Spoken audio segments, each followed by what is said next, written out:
Hi అండి, ఎలా ఉన్నారు? బాగున్నారా? బాగుండాలని కోరుకుంటున్నాను. నేనైతే కొంచెం ఇప్పుడే రిలీఫ్ అయ్యాను ఈరోజైతే. బట్ ఈరోజైతే కొంచెం సగ్గుబియ్యం చాలా కాసుకున్నాము. అంటే గొంతు నొప్పి కదా, సో కొంచెం హాట్గా ఏమన్నా తాగితే రిలీఫ్ ఉన్న ఫీల్ వస్తుంది. సో దానికోసం అయితే నేను ఇంకెంతవరకు టీ కాఫీ ఇలాంతా హెల్త్కి మంచిది కాదు కాబట్టి కొంచెం సగ్గుబియ్యం జావలా కాసుకుని ప్రిపేర్ చేసుకుని అవైతే కొంచెం అప్పుడప్పుడు తాగుతూ ఉండొచ్చు అనే సిస్టంతో అదైతే ప్రిపేర్ చేసుకుంటున్నాను. ఇప్పుడైతే టైం వచ్చి 7 o'clock అయింది మార్నింగ్. బయట అయితే మాకు వర్షం పడుతుంది, నైట్ అంతా కూడా తుప్పర పడుతూనే ఉన్నట్టుంది. సో క్లైమేట్ కూడా చేంజ్ ఉండటం వల్ల ఇది యాక్చువల్గా సగ్గుబియ్యం జావా ఇట్లాంటివన్నీ కూడా వెనకటి రోజుల్లో అమ్మమ్మలు నాయనమ్మలు అయితే చాలా బాగా ఇచ్చేవారు, ప్రతి చిన్నదానికి కూడా ఇలా కాసేసి.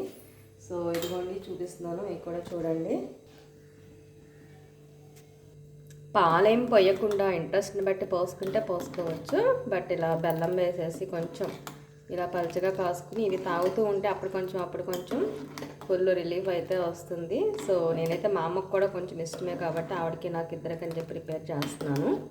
మా కిడ్స్ ఎవరైనా దగ్గరికి వస్తే వాళ్ళకి కూడా అన్నీ కామన్ అందరికీ కలిపే చేస్తాను, కొంచెం చేసినా సరే. ఆల్మోస్ట్ ఇవైతే ఫినిష్ అయిపోయింది. ఇంకా దీంట్లో కావాలనుకునే వాళ్ళు పాలు కూడా యాడ్ చేసుకుంటారు. బట్ చలవ కోసం తాగేవాళ్ళు, ఇలా రిలీఫ్ కోసం తాగేవాళ్ళు ఇలా తాగేసేయచ్చు.